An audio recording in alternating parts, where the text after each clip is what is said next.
বরিশাল সরকারি Nazrul academy online স্কুলে আপনাদের সকলকে আমার সালাম, আসসালামু আলাইকুম। আশা করি আমার প্রাণপ্রিয় শিক্ষার্থী এই করোনা মহামারীতে সবাই ভালো এবং সুস্থ আছে এবং আল্লাহর রহমতে যাতে তারা ভালো এবং সুস্থ থাকে সেই দোয়া করি এবং আমার জন্য অবশ্যই দোয়া করবে। আজকে আমি নবম শ্রেণীর রসায়ন ক্লাস নেব। আজকে পঞ্চম অধ্যায় রাসায়নিক বন্ধন, রাসায়নিক বন্ধনের আয়নিক বন্ধন এই গুরুত্বপূর্ণ টপিকস নিয়ে আলোচনা করব। আয়নিক বন্ধন প্রথমে পঞ্চম অধ্যায় থেকে কেন শুরু করলাম? করোনা মহামারীর আগে জানুয়ারি ফেব্রুয়ারিতে স্কুল বন্ধ ছিল এবং মার্চ, এই 2 মাসে 1 থেকে 4th চ্যাপ্টার পর্যন্ত নবম শ্রেণীর শেষ হয়েছিল। এই জন্য পঞ্চম অধ্যায় থেকে আবার শুরু করছি। তাহলে প্রথম একটা প্রশ্ন যে ইম্পর্ট্যান্ট পঞ্চম অধ্যায়ের, নাইট্রোজেন এর যোজনী এবং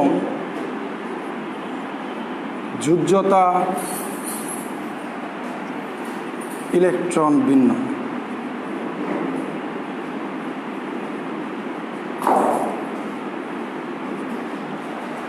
এই কোশ্চেনটা খুবই গুরুত্বপূর্ণ এবং বারবার দেখা গেছে বিভিন্ন পরীক্ষা আসছে। নাইট্রোজেন এর যোজনী এবং যোজ্যতা ইলেকট্রন ভিন্ন কেন?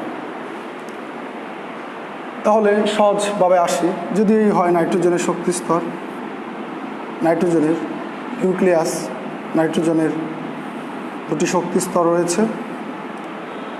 নাইট্রোজেনের পারমাণবিক সংখ্যা হচ্ছে 7,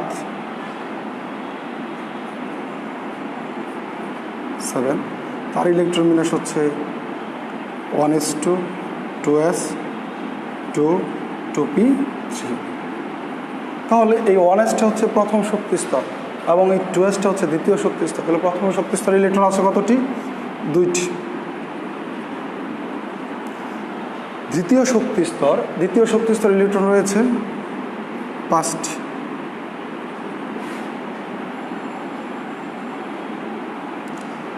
তাহলে যোজ্যতা ইলেকট্রন হচ্ছে মানে সর্বশেষ শক্তি স্তরে কোনো পরমাণু সর্বশেষ শক্তি স্তরের মোট ইলেকট্রন সংখ্যা হচ্ছে তার যোজ্যতা ইলেকট্রন। তাহলে সর্বশেষ শক্তি স্তর দ্বিতীয় শক্তি স্তর, তাহলে এই যে 2 নম্বর শক্তি স্তর।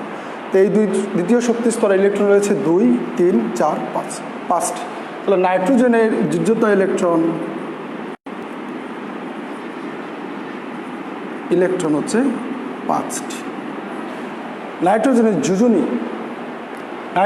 যোজনী হচ্ছে যোজনী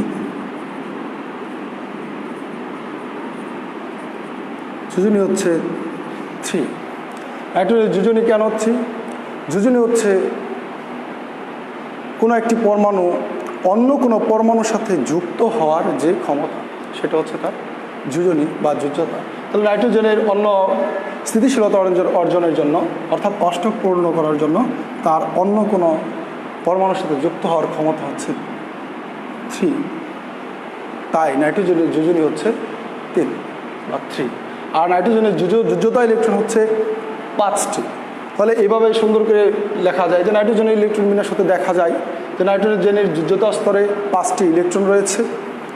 নাইট্রোজেনের যোজ্যতা ইলেকট্রন হচ্ছে 5 এবং নাইট্রোজেনের যোজনী হচ্ছে 3, কারণ নাইট্রোজেন অন্য কোনো পরমাণুর সাথে যুক্ত হওয়ার ক্ষমতা হচ্ছে তার 3। অষ্টক পূর্ণ করার জন্য যেহেতু সে অধাতু, কারোর সাথে শেয়ারিং যদি করে, শেয়ারিংয়ের ক্ষেত্রে ইলেকট্রন শেয়ারিং যদি করে নাইট্রোজেন, তাহলে গ্রহণ করলে নাইট্রোজেন যদি ইলেকট্রন গ্রহণ করে তাহলে 3টি ইলেকট্রন গ্রহণ করতে পারবে। আবার যদি অন্য কোনো মৌলের সাথে সে যুক্ত হয় শেয়ারিং সমযোজী বন্ধনের মধ্যে, তাহলে সে 3টি ইলেকট্রন শেয়ার করতে পারে। এই জন্য তার যোজনী হচ্ছে 3। আজকের যে মূল বিষয় আলোচনা তা হচ্ছে আয়নিক বন্ধন।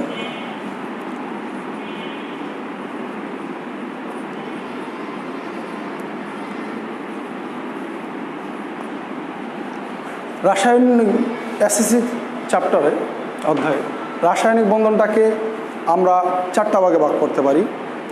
1 আয়নিক বন্ধন, 2 সমযোজী বন্ধন, 3 সন্নিবেশ সমযোজী বন্ধন, 4 হচ্ছে দাতব বন্ধন। এই 4টা ভাগের মধ্যে প্রথম 1 নাম্বার যেটা হচ্ছে সেটা হচ্ছে আয়নিক বন্ধন। তাহলে আয়নিক বন্ধনটা কি? আয়নিক বন্ধন মানে আয়ন গঠন করে যে বন্ধন গঠিত হবে সেটা হচ্ছে আয়নিক বন্ধন। অর্থাৎ দাতব এবং অদাতব পরমাণুসমূহ ইলেকট্রন ত্যাগ বা গ্রহণের ফলে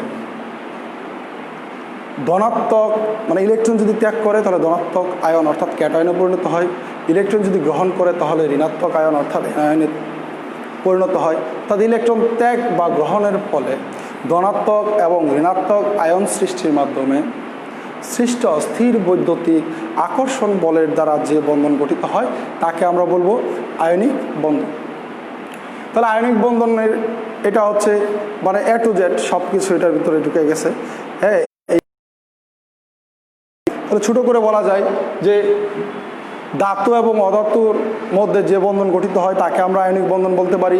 আবার বলতে পারি ক্যাটায়ন এবং অ্যানায়নের মধ্যে যে বন্ধন গঠিত হয় তাদেরকে আমরা বলতে পারি আয়নিক বন্ধন। যেমন সোডিয়াম এবং ক্লোরিন এরা দুজনে মিলে NaCl আয়নিক বন্ধন গঠন করতে পারে। এখন বুঝতে হবে যে আয়নিক বন্ধনের ক্ষেত্রে আয়নিক বন্ধনগুলো আয়নিক যৌগ কারা। যে সকল যৌগের মধ্যে আয়নিক বন্ধন বিদ্যমান তাদেরকে আমরা বলবো আয়নিক যৌগ। আমি আবার বলছি, যে সকল যৌগের মধ্যে এই আয়নিক বন্ধন বিদ্যমান তাদেরকে বলবো আমরা আয়নিক যৌগ। এবার আয়নিক যৌগকে চিনতে হবে আয়নিক বন্ধন কাদের মধ্যে আয়নিক বন্ধন হয়। আমি যদি পর্যায় সারণীর কিছু খণ্ডিত অংশ অঙ্কন করি তাহলে এটা যদি গ্রুপ 1 হয়, এটা যদি গ্রুপ 2 হয়, হ্যাঁ, এবং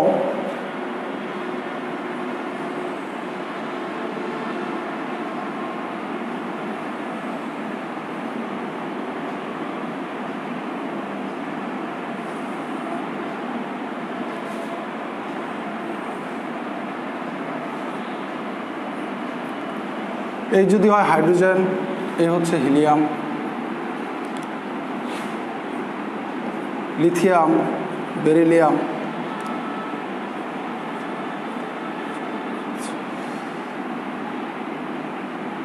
hydrogen, helium, lithium, beryllium, boron, carbon, nitrogen, oxygen, fluorine, এই হচ্ছে নিয়ম। তারপরেরটা হচ্ছে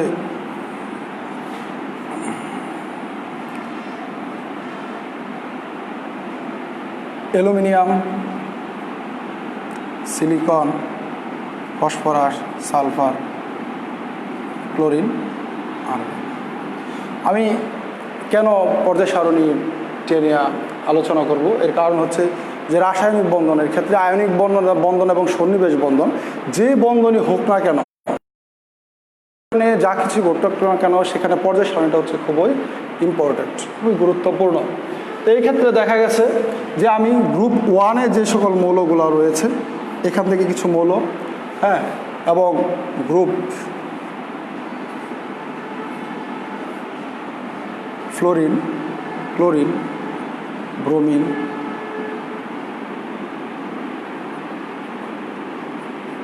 আয়োডিন, অ্যাস্টাটিন,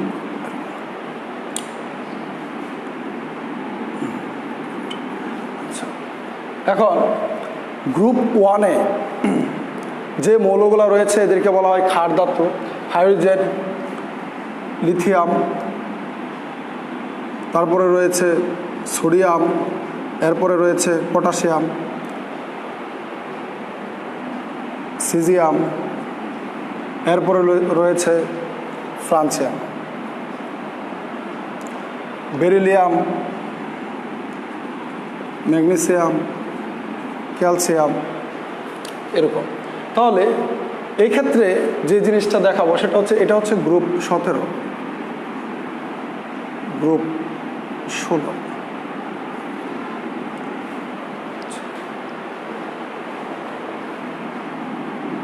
গ্রুপ 15, গ্রুপ 14, এটা হচ্ছে 13।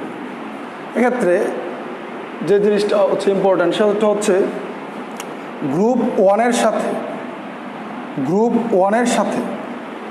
গ্রুপ 17, কারণ হচ্ছে গ্রুপ 1-এ যারা তারা হচ্ছে ধাতু এবং যোজনী হচ্ছে 1 এটা পর্যায় সারণীর সময় থেকে খুব ভালোভাবে আপনারা শিখছেন। হ্যাঁ, সেটা হচ্ছে গ্রুপ 1-এ যারা রয়েছে তারা হচ্ছে যোজনী 1 এবং গ্রুপ 17-তে যারা আছে তাদের যোজনী হচ্ছে 1। এরা হচ্ছে ধাতু, ক্ষার ধাতু, এরা হচ্ছে পদার্থ। তো তাদের মধ্যে যে বন্ধনটা হয় সেটা হচ্ছে এই যে লিথিয়াম সহজে ফ্লোরিনের সাথে লিথিয়াম ফ্লোরাইড, আবার লিথিয়াম ক্লোরিনের সাথে লিথিয়াম ক্লোরাইড, এভাবে প্রত্যেকের সাথে সে বন্ধন গঠন করতে পারছে। আবার এই সোডিয়ামটা গ্রুপ 17-র প্রত্যেকের সাথে বন্ধন গঠন করতে পারতেছে। গ্রুপ 1-এর হচ্ছে ধাতু, গ্রুপ 17-র হচ্ছে কি পদার্থ। তাহলে সোডিয়ামটা যদি ফ্লোরিনের সাথে সোডিয়াম ফ্লোরাইড, আবার সোডিয়াম ক্লোরাইড, সোডিয়াম হইতে পারে সোডিয়াম ব্রোমাইড, এই। আবার যদি আমি ক্যালসিয়াম তাহলে বলতে পারি সোডিয়াম পটাশিয়াম, এই। তাহলে গ্রুপ 1-এর সাথে গ্রুপ 17-র যে বন্ধন গঠিত হয় এই বন্ধনগুলো হচ্ছে আয়নিক বন্ধন। আবার গ্রুপ 1-এর সাথে গ্রুপ 16 যে রয়েছে, গ্রুপ 16তে একটি মৌল রয়েছে অক্সিজেন, তার সাথে বন্ধন গঠিত হয়। যেমন Li2 লিথিয়াম অক্সাইড হয়, K2O, এরকম বন্ধন হতে পারে। আবার গ্রুপ 2-এর সাথে গ্রুপ 17-র বন্ধন গঠিত হয়। তো গ্রুপ 2-এর সাথে গ্রুপ 17-র যে বন্ধনটা হয় সেটা হচ্ছে এরকম বেরিলিয়াম ক্লোরাইড। হ্যাঁ, তারপরে রয়েছে ম্যাগনেসিয়াম ফ্লোরাইড, তাছাড়া রয়েছে ম্যাগনেসিয়াম ক্লোরাইড, ক্যালসিয়াম ক্লোরাইড রয়েছে, ক্যালসিয়াম ফ্লোরাইড, এরকম। তাহলে গ্রুপ 1-এর সাথে গ্রুপ 17-র যে বন্ধন তার আয়নিক যে বন্ধন হয় গঠিত হয়। আবার গ্রুপ 1-এর সাথে গ্রুপ 16-র যে প্রথম মৌলটা রয়েছে অক্সিজেন, অর্থাৎ গ্রুপ 16-র মৌলগুলো হচ্ছে চালকোজেন এবং গ্রুপ 17-র মৌল যেগুলোকে বলা হয় হেলোজেন। তো তারা যে বন্ধন গঠন করে সেটা হচ্ছে আয়নিক বন্ধন। আবার গ্রুপ 13-র অ্যালুমিনিয়াম একটা মৌল রয়েছে যে ধাতু, গ্রুপ 13-র ক্ষেত্রে অ্যালুমিনিয়াম। আবার এই অ্যালুমিনিয়ামের সাথে এই জায়গার মধ্যে ম্যাগনেসিয়াম, যেহেতু গ্রুপ 2 এবং গ্রুপ 17-র সাথে বন্ধন, তাহলে এটা হবে MgF2Cl2, ক্যালসিয়াম ফ্লোরাইড। আবার তারা কি করতে পারে গ্রুপ 2-এর সাথে গ্রুপ 2-এর সাথে আবার গ্রুপ 16 বন্ধন গঠন করতে পারে, 16-র অক্সিজেন পরমাণুটি বন্ধন গঠন করতে পারে। তখন যেটা হয় সেটা হচ্ছে beryllium oxide, magnesium oxide, calcium oxide. এছাড়া গ্রুপ 13-র অ্যালুমিনিয়াম, গ্রুপ 17-র ফ্লোরিন, ক্লোরিন, ব্রোমিন, আয়োডিন এদের সাথে বন্ধন গঠন করতে পারে, অক্সিজেনের সাথে বন্ধন গঠন করতে পারে। কীরকম? Al2O3 aluminium oxide.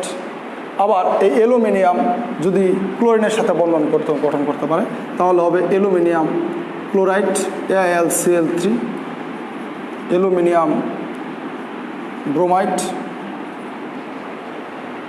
এই হচ্ছে আয়নিক যৌগ। এছাড়া কিছু অবস্থান্তর মৌল রয়েছে, অবস্থান্তর ধাতু রয়েছে, অর্থাৎ ডি ব্লক মৌলের ক্ষেত্রে সেই জায়গার মধ্যে, অর্থাৎ যাদের পারমাণবিক সংখ্যা 21 থেকে 30 পর্যন্ত, সেই জায়গায় 3টি ধাতু রয়েছে, তাদের সাথে আয়নিক বন্ধন গঠন করে। তার মধ্যে রয়েছে FeCl2 ferrous chloride, FeCl3 ferric chloride. এরপরে রয়েছে কপার কিউপ্রাস অক্সাইড,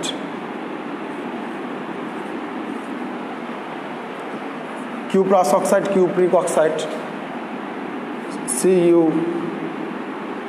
ক্লোরাইড।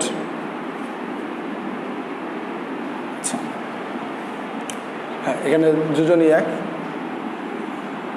2 হলে Cl2। এছাড়াও রয়েছে জিঙ্ক ক্লোরাইড, জিঙ্ক অক্সাইড। তাহলে মোটামুটিভাবে যে আজকের যে ক্লাসটা নিচ্ছি এটা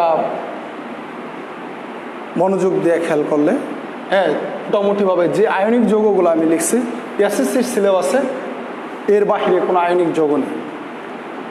এসএসসি সিলেবাসের বাইরে কোনো আয়নিক যৌগ মনে হচ্ছে না আছে।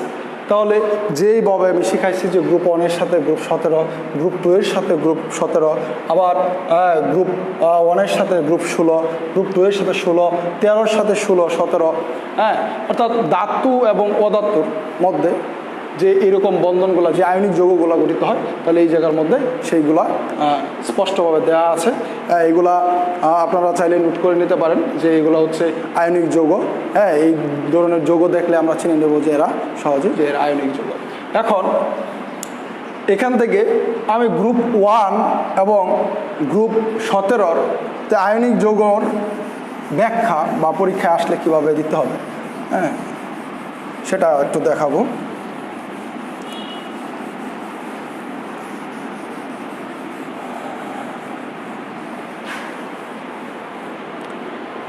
দেখাই সোডিয়াম ফ্লোরাইড, অর্থাৎ গ্রুপ 1-এর সাথে গ্রুপ 17। সোডিয়াম ফ্লোরাইড প্রশ্ন থাকতে পারে, সোডিয়াম ফ্লোরাইড যৌগে কী ধরনের বন্ধন বিদ্যমান। তাহলে যেহেতু আপনি প্রথমে বলবেন যে এরকম যে সোডিয়াম ফ্লোরাইড যৌগে আয়নিক বন্ধন বিদ্যমান। কেন? কারণ হচ্ছে সোডিয়াম একটি ধাতু এবং ফ্লোরিন একটি অধাতু। আমরা জানি দুটি অধাতু পরমাণু সমূহ, হ্যাঁ, ইলেকট্রন ত্যাগ বা গ্রহণের ফলে ধনাত্মক এবং ঋণাত্মক আয়ন অর্থাৎ ক্যাটায়ন এবং অ্যানায়ন সৃষ্টির মাধ্যমে যে বন্ধন গঠন করে সেটা হচ্ছে আয়নিক যৌগ, আয়নিক বন্ধন। আর যে সকল যৌগের মধ্যে আয়নিক বন্ধন বিদ্যমান তাদেরকে আমরা বলবো আয়নিক যৌগ। তাহলে এরপর তাদের ইলেকট্রন বিন্যাস দিতে হবে। সোডিয়াম এবং ফ্লোরিন দুইটার ইলেকট্রন বিন্যাস দিতে হবে 1s2, 2s2, 2p6, 3s1, 1s2, 2s2, 2p5। অর্থাৎ দেখা যাচ্ছে। আর রাসায়নিক বন্ধন, যেহেতু চ্যাপ্টারটা রাসায়নিক বন্ধন, হতো অণুতে পরমাণুসমূহ যে শক্তির বলে বন্ধনে আবদ্ধ থাকে তাকে রাসায়নিক বন্ধন বলা হয়। রাসায়নিক বন্ধন গঠনের কারণ, রাসায়নিক বন্ধন গঠনের মূল কারণ হচ্ছে স্থিতিশীলতা অর্জন। পরমাণুসমূহ স্থিতিশীলতা অর্জনের জন্য ইলেকট্রন ত্যাগ বা গ্রহণ, ইলেকট্রন শেয়ারিং, অথবা একজন ইলেকট্রন ত্যাগ করলো, হ্যাঁ, আরেকজন গ্রহণ করলো, অথবা কোনো একটি পরমাণু একজোড়া ইলেকট্রন অন্যজনকে দান করে দিল, হ্যাঁ, সেইটাকে গ্রহণ করলো। এইভাবে যে বন্ধন গঠন করবে, বন্ধন গঠন করে স্থিতিশীলতা অর্জন করবে। মানে যেইভাবেই পারুক, মূল কথা হচ্ছে স্থিতিশীলতা অর্জন। আর ধাতু এবং অধাতু, যেহেতু ধাতু সর্বশেষ শক্তি স্তরে বা কক্ষপথে কম সংখ্যক ইলেকট্রন থাকে, তাই তারা ইলেকট্রন কী করে? ত্যাগ করে। আর যেহেতু অধাতু তাদের ঘাটতি থাকে, মানে অষ্টক পূরণের জন্য, হ্যাঁ, অষ্টক পূরণের জন্য তাদের ইলেকট্রনের ঘাটতি থাকে, সেই ইলেকট্রনটা তারা কী করতে পারে? খুব সহজেই গ্রহণ করে তারা অষ্টক পূর্ণ করে, অর্থাৎ স্থিতিশীলতা অর্জন করে।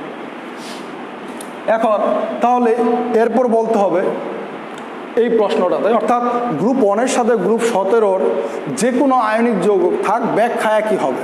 এর আগে আমি বলছি যে এদের মধ্যে আয়নিক বন্ধন বিদ্যমান, আয়নিক বন্ধনের সংজ্ঞা দিতে হবে, তারপরে এদের ইলেকট্রন বিন্যাস দিতে হবে। এরপরে বলতে হবে ইলেকট্রন বিন্যাস হতে দেখা যায় সোডিয়ামের সর্বশেষ শক্তি স্তর অর্থাৎ যোজ্যতা স্তরে একটি ইলেকট্রন রয়েছে, এবং ফ্লোরিনের সর্বশেষ শক্তি স্তর অর্থাৎ যোজ্যতা স্তরে 7টি ইলেকট্রন রয়েছে। সোডিয়াম যদি একটি ইলেকট্রন ত্যাগ করতে পারে তাহলে সে স্থিতিশীলতা অর্জন করতে পারবে, অর্থাৎ অষ্টক পূর্ণ করতে পারবে, এবং ফ্লোরিন যদি ওই ত্যাগকৃত একটি ইলেকট্রন গ্রহণ করতে পারে তাহলে সে স্থিতিশীলতা অর্জন করতে পারবে এবং অষ্টপূর্ণ করতে পারবে, এবং উভয়ই তারা নিষ্ক্রিয় গ্যাসের বিন্যাস লাভ করে। ইলেকট্রন ত্যাগ হোক, গ্রহণ হোক, যাই হোক, শেয়ারিং হোক, তারা সবাই চায় নিষ্ক্রিয় গ্যাসের স্থিতিশীল ইলেকট্রন বিন্যাস অর্জনের জন্য। এরপরে বলতে হবে সোডিয়াম ধাতু হয়, সে একটি ইলেকট্রন ত্যাগ করে ধনাত্মক আধানযুক্ত আয়ন অর্থাৎ ক্যাটায়নে সৃষ্টি হয়েছে, ক্যাটায়নে পরিণত হয়েছে। এবং ওই ত্যাগকৃত ইলেকট্রন এই ফ্লোরিন গ্রহণ করে সে অ্যানায়নে পরিণত হয়েছে। তাহলে পরীক্ষার মধ্যে মাঝে মধ্যে এটা ডায়াগ্রাম আকারে চাই যে সোডিয়াম ক্লোরাইডের মধ্যে যে বন্ধন বিদ্যমান আয়নিক বন্ধনটা, এটা ডায়াগ্রামের সাহায্যে দেখানোর জন্য দেখাচ্ছি। এটা বড় বড় ডায়াগ্রামটা দেখাইতে হবে। তো ডায়াগ্রামটা কীরকম, এটা হচ্ছে সম্পূর্ণটা দেখায়। এটা হচ্ছে সোডিয়াম। সোডিয়ামের 3টা শক্তি স্তর থাকে, 1 2 3, প্লাস ফ্লোরিন। ফ্লোরিনে 2টি শক্তি স্তর থাকে, 1 2।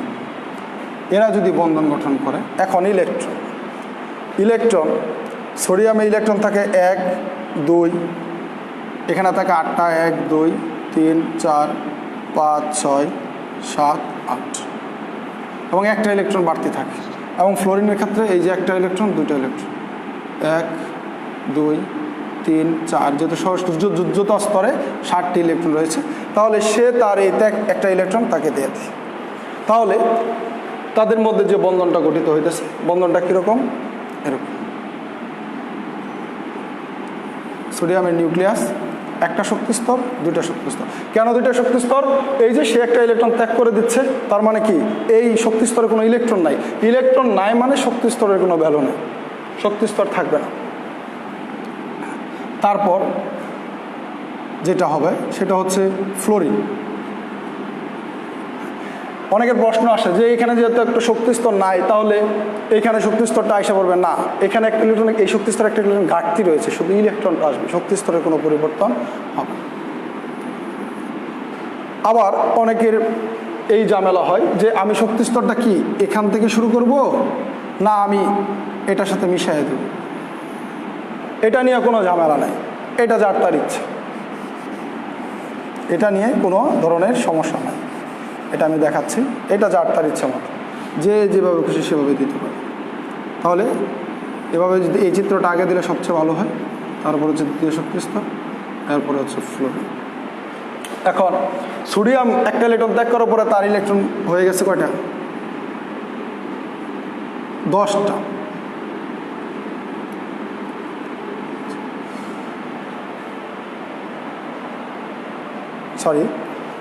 সরি যেটা হচ্ছে সেটা হচ্ছে যে সোডিয়ামের, আমি সমযোজী বন্ধনের চিত্রতে চলে গেছিলাম। যে সোডিয়ামের ক্ষেত্রে সেটা হচ্ছে এরকম, তার এখানে ইলেকট্রনটা 1টা 2টা, এরপরে 1 2 দুটা ইলেকট্রন, 3 4 5 6 7 8। তারপরে এটা এভাবে দেখাই দিতে হবে সোডিয়াম প্লাস, কারণ হচ্ছে এই যে একটা ইলেকট্রন চলে গেল, সে ধনাত্মক আয়নে পরিণত হচ্ছে, প্লাস।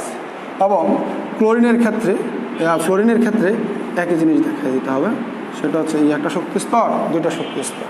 হ্যাঁ, তাহলে তার সে ওই একটাকৃত ইলেকট্রনটা যেহেতু গ্রহণ করছে, তাহলে তার এখানেও কটা ইলেকট্রন হচ্ছে, 10টি ইলেকট্রন হয়ে যাচ্ছে।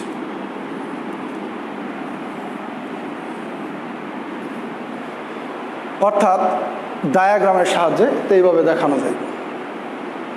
এখন এর পরবর্তীতে তাহলে লাস্টে বলে দিতে হবে এভাবে ধাতু এবং অধাতু মিলে আয়নিক বন্ধন গঠন করে, আর যে সকল যৌগে আয়নিক বন্ধন বিদ্যমান তাদেরকে আয়নিক যৌগ বলি। সেই শর্ত অনুসারে সোডিয়াম ফ্লোরাইড একটি আয়নিক যৌগ। এরপর যদি আমি দেখাই গ্রুপ 1-এর সাথে 2-এর সাথে গ্রুপ 1-এর বিক্রিয়া, তাহলে আমি এখানে শুধু চেঞ্জ করতেছি ম্যাগনেসিয়াম ফ্লোরাইড। তাহলে ইলেকট্রন বিন্যাসটা শুধু হয়ে যাবে এটা কিসের, ম্যাগনেসিয়াম। অর্থাৎ গ্রুপ 2-এর সাথে 1-এর, তাহলে এখানে ইলেকট্রন ছিল কয়টা, 1টা, এখন ইলেকট্রন হবে কয়টা, 2টি ইলেকট্রন হয়ে যাবে। এখন যে ঘটনাটা ঘটবে সেটা হচ্ছে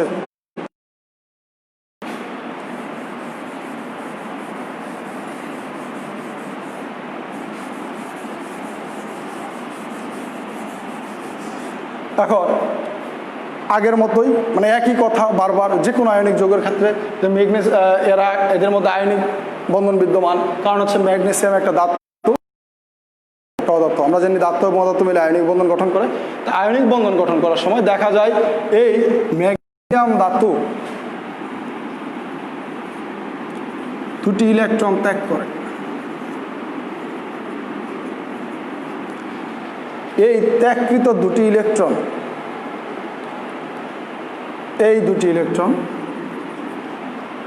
ফ্লোরাইড আয়ন গ্রহণ করে। তাহলে একটি ইলেকট্রন বিন্যাসে দেখা যাইতেছে কি যে এদের ইলেকট্রন বিন্যাসে দেখা যাচ্ছে ম্যাগনেসিয়াম দুটি ইলেকট্রন ত্যাগ করতে পারে আর ফ্লোরিন একটি ইলেকট্রন গ্রহণ করতে পারে। এজন্য একটা ম্যাগনেসিয়াম পরমাণু কর্তৃক ত্যাগকৃত দুটি ইলেকট্রন দুটি ফ্লোরিন পরমাণু গ্রহণ করে। অর্থাৎ যে দুটি হেলোজেন পরমাণু গ্রহণ করে, হেলোজেনে যে থাকুক, ফ্লোরিন থাকতে পারে, ক্লোরিন থাকতে পারে, ব্রোমিন থাকতে পারে, আয়োডিন থাকতে পারে, অথবা এরকম হতে পারে গ্রুপ 2 এর যে কোনো মৌল যদি গ্রুপ 1 এর সাথে গ্রুপ 17 সাথে বন্ধন গঠন করে, সে দুটি ইলেকট্রন ত্যাগ করবে এবং দুটি হেলোজেন পরমাণু সেই ত্যাগকৃত দুটি ইলেকট্রন গ্রহণ করবে। অর্থাৎ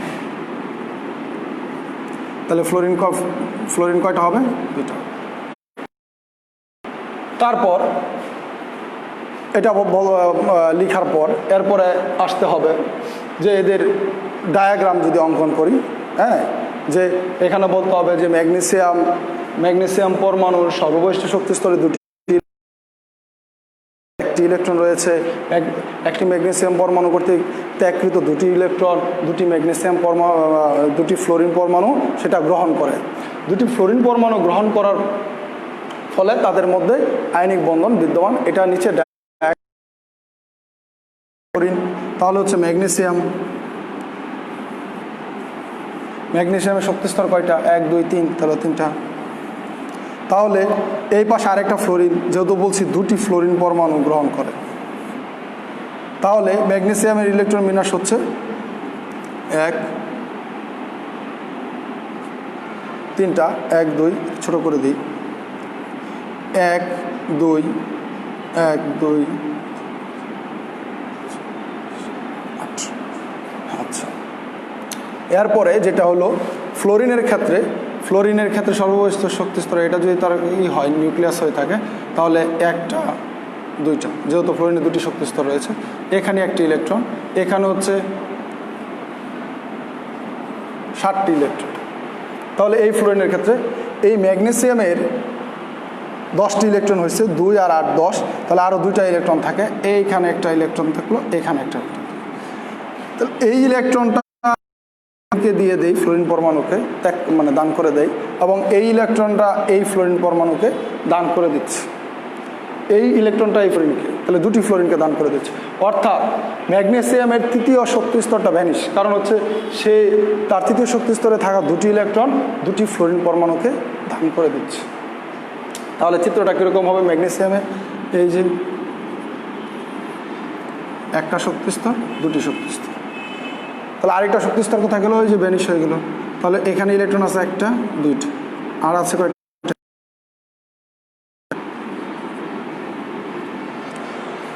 তাহলে এইটার চিত্র হবে এরকম। যেহেতু ম্যাগনেসিয়ামে কয়টা ইলেকট্রন ত্যাগ করছে? 2টি, তাহলে ম্যাগনেসিয়াম 2+, বড় করে দিচ্ছি। ম্যাগনেসিয়ামে কয়টা ইলেকট্রন ত্যাগ করছে? 2টি, তাহলে হবে ম্যাগনেসিয়াম 2+। এবং দুটা যেহেতু এক ইলেকট্রন গ্রহণ করছে, তাহলে দুটি ফ্লোরিন পরমাণু দুটি ইলেকট্রন গ্রহণ করে, তাহলে এটা সামনে হবে 2। তাহলে গ্রুপ 2 এর সাথে গ্রুপ 17 যে কোনো পরমাণুর বন্ধন এভাবে দেখানো যাবে, শুধু ইলেকট্রনের তারতম্য ঘটবে, শক্তি স্তরে কিন্তু ইলেকট্রন ঠিকই থাকবে। ক্যালসিয়ামের ক্ষেত্রে এটা হয়ে যাবে 4s2, ক্যালসিয়ামের ক্ষেত্রে এটা 4s2। ক্লোরিনের ক্ষেত্রে এখানে ইলেকট্রন ছিল দ্বিতীয় শক্তি স্তরে, ফ্লোরিনের ইলেকট্রন ছিল 7টি, হ্যাঁ, ক্লোরিনের ক্ষেত্রেও ইলেকট্রন থাকবে 7টি, শুধু শক্তি স্তরটা তৃতীয় শক্তি স্তরে চলে যাবে। তাহলে এই হচ্ছে গ্রুপ 1 2 সাথে 17 বন্ধন। এখন যে আরেকটা দেখাচ্ছি সেটা হচ্ছে গ্রুপ 2 এর সাথে গ্রুপ 16, মানে অক্সিজেন, এটা খুবই ইম্পর্টেন্ট। হ্যাঁ, 16তে একটা মৌল যে অক্সিজেন, সে আয়নিক বন্ধন গঠন করে, সেটা প্রায় আসে, যেমন magnesium oxide, calcium oxide, barium oxide, এরকমে আসে। হ্যাঁ, গ্রুপ 13 থেকে অ্যালুমিনিয়াম যে আছে, এই অ্যালুমিনিয়ামের সাথে অ্যালুমিনিয়াম অক্সাইড এরকম বন্ধন গঠন করতে পারে। তাহলে গ্রুপ 13 গ্রুপ 2 এর সাথে গ্রুপ 16, মানে অক্সিজেনের যে বিক্রিয়া, সেটা আমি ম্যাগনেসিয়াম অক্সাইড দিয়ে দেখাচ্ছি ম্যাগনেসিয়াম অক্সাইড। তাহলে ম্যাগনেসিয়ামের ইলেকট্রন বিন্যাস এখানে আছে, তাহলে বাদ আছে কি অক্সিজেনের ইলেকট্রন বিন্যাস। অক্সিজেন কত 8, তাহলে তার হচ্ছে 1s2 2s2 2p4। অক্সিজেনের ক্ষেত্রে খুবই সহজ, কারণ হচ্ছে সে দ্বিতীয় গ্রুপ 2 এ যারা 2টি ইলেকট্রন ত্যাগ করতে পারে, আর গ্রুপ 16 অক্সিজেন সে খুব সহজে 2টি ইলেকট্রন গ্রহণ করতে পারে।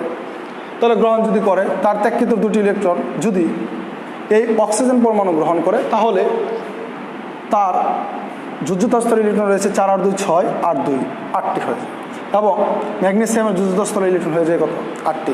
তাহলে আগের মতোই ওই একই ব্যাখ্যা যে ম্যাগনেসিয়াম অক্সাইড যৌগটি হচ্ছে আয়নিক যৌগ, এদের মধ্যে যে বন্ধন সেটা হচ্ছে আয়নিক বন্ধন।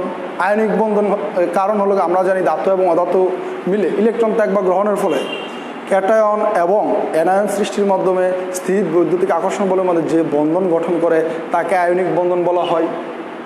সেই শর্ত অনুসারে সেটা আয়নিক বন্ধন। এদের ইলেকট্রন বিন্যাস নিচে দেওয়া হলো। ইলেকট্রন বিন্যাস হতে দেখা যায় সোডিয়ামের সর্বশেষ শক্তি স্তরে 2টি ইলেকট্রন এবং অক্সিজেনের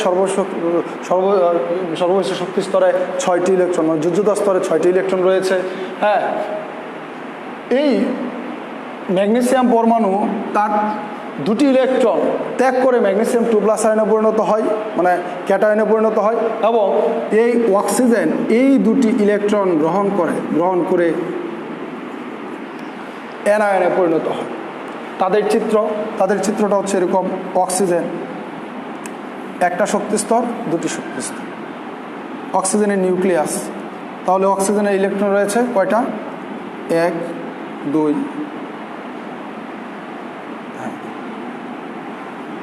2 2টি 4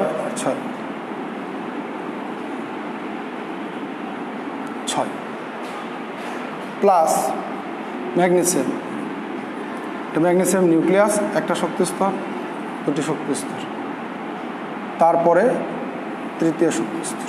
তাহলে এখানে ইলেকট্রন আছে 2টি।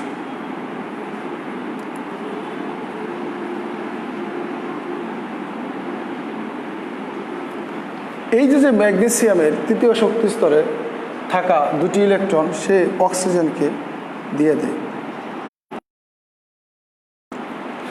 এবং এটা 2টা চিহ্নের সাহায্যে দেখাইতে হবে। হ্যাঁ, এবার তাদের মধ্যে যে বন্ধনটা হয় সেটা হচ্ছে, হ্যাঁ, ম্যাগনেসিয়ামটা আগে লেখলে সবচেয়ে ভালো হয়, এইভাবে লেখলেও কোনো অসুবিধা নেই। তাহলে ম্যাগনেসিয়াম, এটা হচ্ছে ম্যাগনেসিয়ামের নিউক্লিয়াস। তাহলে ম্যাগনেসিয়ামের শক্তিস্তর হয়ে গেল কয়টা 2টা 1 2। তাহলে তার ইলেকট্রন রয়েছে কয়টি, ওই যে 2টি ইলেকট্রন ত্যাগ করলো, তাহলে কয়টি হয় 10টি ইলেকট্রন হয়।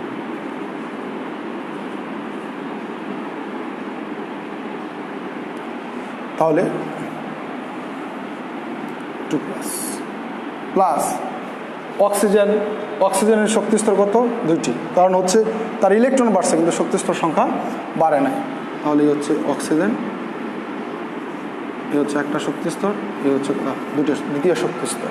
তাহলে ইলেকট্রন রয়েছে 1 2 1 2 3 4 5 6 7 8।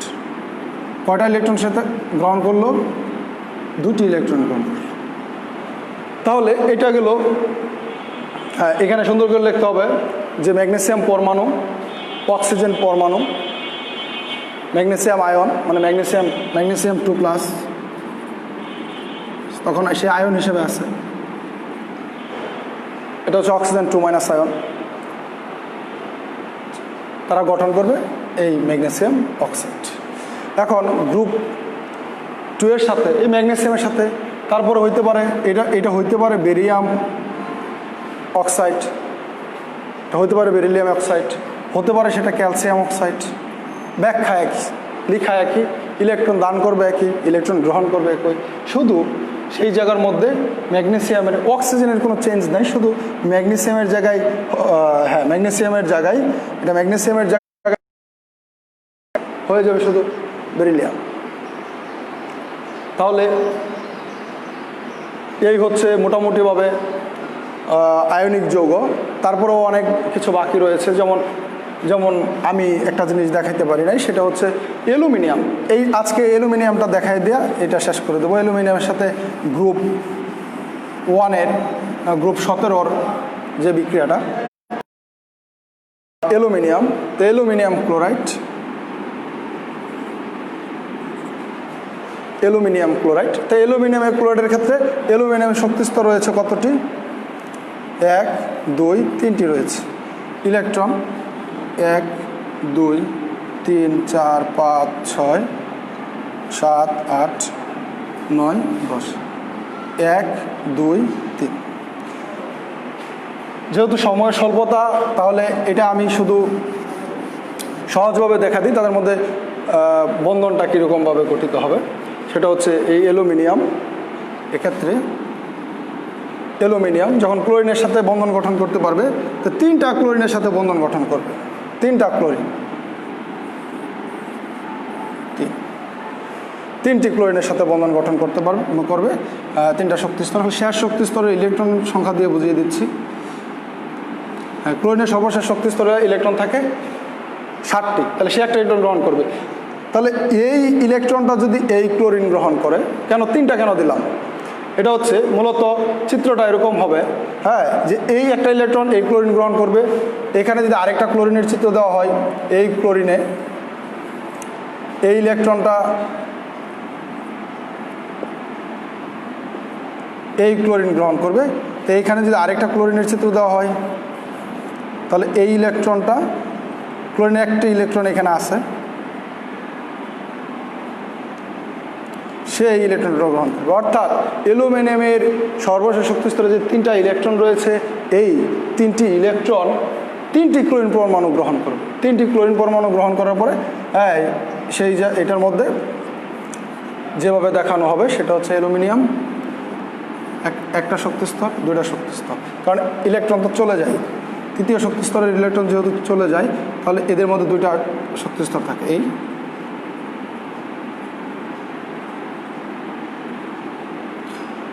তাহলে হচ্ছে অ্যালুমিনিয়াম 3+ প্লাস ক্লোরিন এর ক্ষেত্রে 1, 2,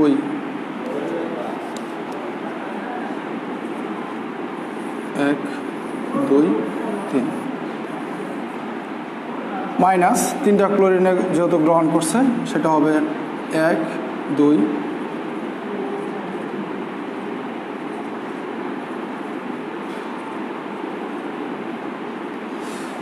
এই হচ্ছে অ্যালুমিনিয়াম ক্লোরাইড। এখানে বলতে হবে যে আগে 2টা ইলেকট্রন ত্যাগ করছে, এখন 3টি ইলেকট্রন ত্যাগ করে এবং 3টি ক্লোরিন পরমাণু গ্রহণ করে, আর এদের মধ্যে আয়নিক যৌগ বন্ধন বিদ্যমান, আর যে সমস্ত সকল যৌগের মধ্যে আয়নিক বন্ধন রয়েছে তাদেরকে আয়নিক যৌগ বলা হয়। আয়নিক বন্ধন বিদ্যমান থাকলে তাদেরকে আয়নিক যৌগ বলা হয়।